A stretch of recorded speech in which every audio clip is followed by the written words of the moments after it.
Good morning, friends. Happy Monday. What we're doing today is we are talking about the derivative.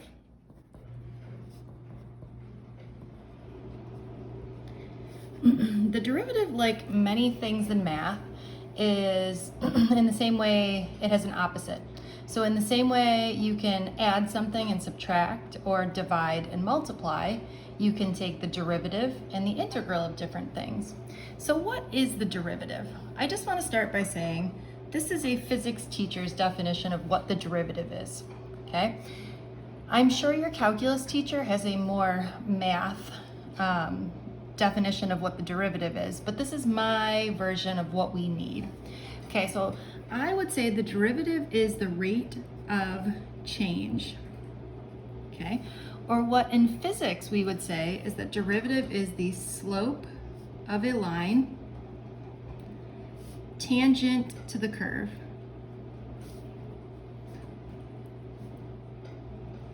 Okay, so basically we're finding the slope of the line. So let me give you a few examples of this. So for example, if we have a graph of x versus t, or distance versus time, and it looks like this, you should be able to tell me a couple of things about this motion. First of all, you should be able to say, as the distance is increasing, the time is increasing. You might also say that this is somebody moving at constant velocity, which might be something that you remember from last year. Or you also might be able to say that the slope of the line is equal to the velocity. Okay? These are all the things that we can determine from this graph. That graph is super easy. Okay? So if we took the slope of this line, or we took the derivative, we would find that the slope is equal to the velocity. This is no problem. Sometimes, especially this year, you're going to get some crazier graphs that look something like this, right? So now, in this case, it's not constant velocity. It seems like we're changing. You should look at this maybe and say that there's some accelerating and decelerating, accelerating, decelerating, accelerating. Okay, or basically we could find the instantaneous velocity, or the velocity at a particular point. Okay, so we could take the slope of the line here and find the velocity at this point, which might be different than the slope of the line here, or the instantaneous velocity at this point, which might be different than the instantaneous velocity at this point. So let's talk some more physics. Okay, so for example, let's say I had a graph that looks like this, where we had distance versus time, and I drew you a graph that looked like this. Okay, some of you might be saying to yourself, we're getting into a little swoop, slant, flat. Okay, which is totally correct. Okay, so when you look at this, you should see that as time goes on, the distance stays the same, or you might be able to say that this person is at rest, right? They're not moving. As the time goes on, the velocity is the same. So if we were to make a graph of velocity versus time, it might look something like this, right? Because the velocity is 0 as time goes on. Okay, you might also be saying to yourself, once we go flat, we're always flat in the next graph. Okay, leave a space here. I'm going to come back and fill in that space in just a second. All right, let's kick it up a notch. Now we just sort of talked about this motion here, where we had something that looked like this, and we said this motion here is constant velocity. So if this is a slant, the next type should be a flat, or the velocity should be constant. Okay, and again, leave some space. Last one I want to talk about, and then we're gonna go back and do some math here, is what if you have something that looks like this, a nice swoop? What does that tell you? Well, that tells you that the velocity is changing, or that we're accelerating, right? Sorry, my cat Gritty is coming to say hello. Grit, thank you. We don't need you. All right, so if this is a swoop, this one becomes a slant. All right, now this is all stuff that should be reviewed from last year. You're like, okay, we got it. So what does this have to do with the derivative? Well, the derivative is really taking the slope. So if we write out the equation of a line and then we take its derivative, we should be able to figure out what's happening. So for example, if I were to write this out, I might write out an equation like x equals 3, right? X is always equal to 3, okay? And I might write out an equation like this: the velocity is equal to 0. The reason why this is because you've just taken the derivative. What math tells us is that the derivative, this is the derivative symbol, of any constant is equal to 0.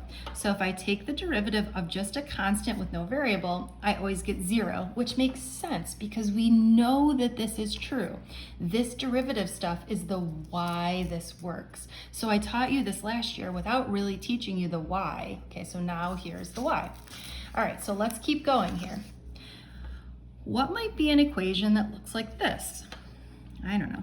X equals 2t, right? So every time x increases, the time increases by the same amount.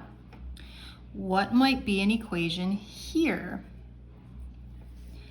I don't know, maybe v equals 2. Okay, the velocity is constantly at 2.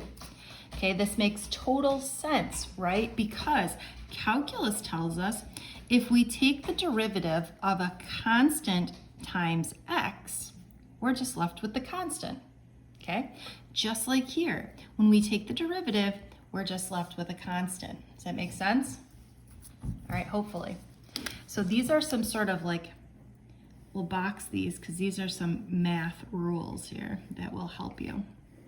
Okay, all right, and last but not least, when you look at this, what type of relationship is this, or how could we write an equation of this line?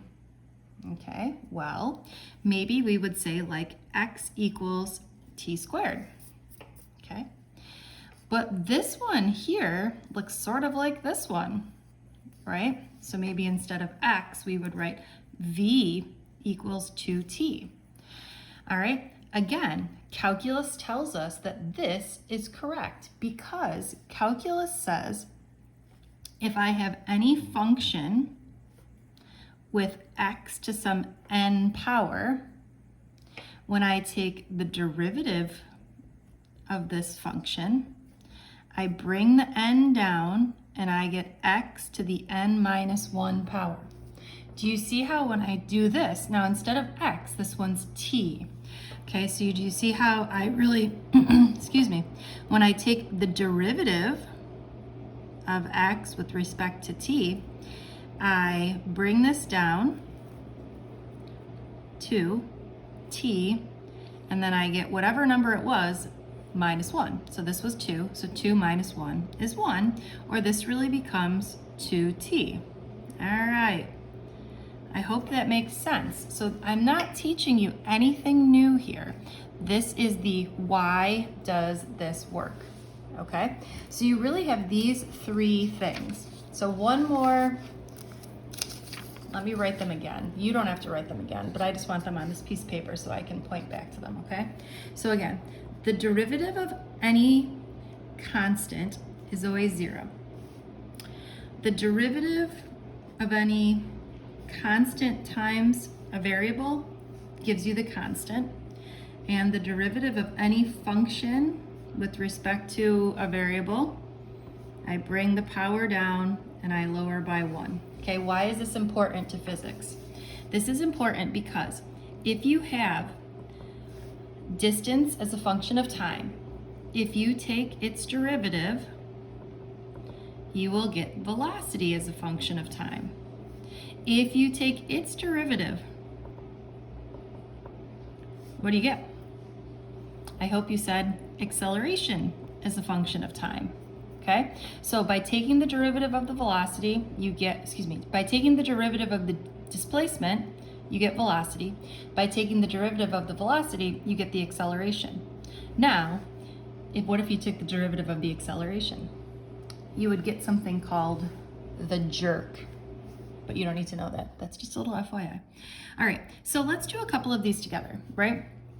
So let's say I have x of t equals 5t cubed minus 2t squared plus 57, okay?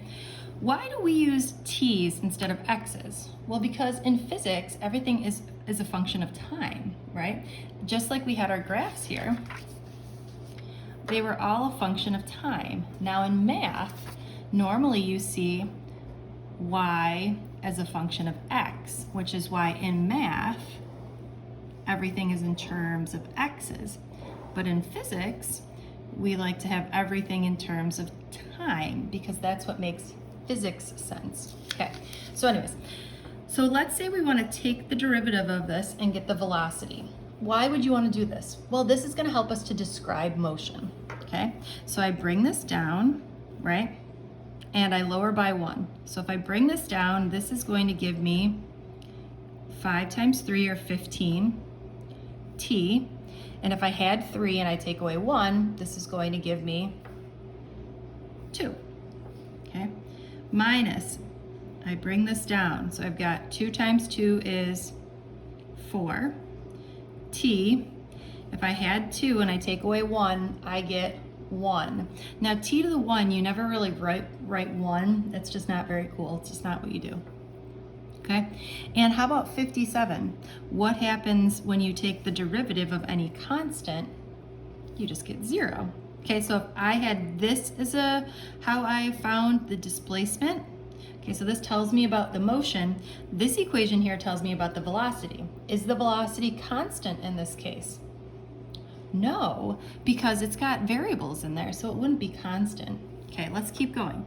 Let's take the derivative again. Okay, so again, I take this, I bring down the power, and I should get 30t, and then this was 2, so it really becomes 1, right, which we don't write, minus, anytime we take the derivative of a constant times a variable, we're just left with the constant, minus 4. Okay, how you doing so far? All right, let's do another example problem. Okay, how about if we have x of t equals 4t squared plus 3t minus 18, okay? And I wanted to find what was the velocity, okay? I would take the derivative, right? I'm gonna take the derivative of the displacement to find the velocity. All right, so I'm going to bring the power down. This gives me 8t to the 2 minus 1 is 1, but we don't really write the 1 there, right? Plus, anytime we take the derivative of something times a variable, of a constant times a variable, we get just the constant. And anytime we take the derivative of just a constant, we get 0. Okay, so the velocity in this case is 8t plus 3. Now I want to take the derivative again. Okay, anytime I take the derivative of a constant times a variable, I'm just left with the constant. And anytime I take the derivative of a constant, it's going to give me 0. Okay, so in terms of what's going on here, let's talk some physics. Is the velocity constant?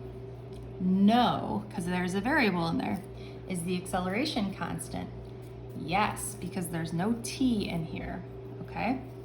So, one more.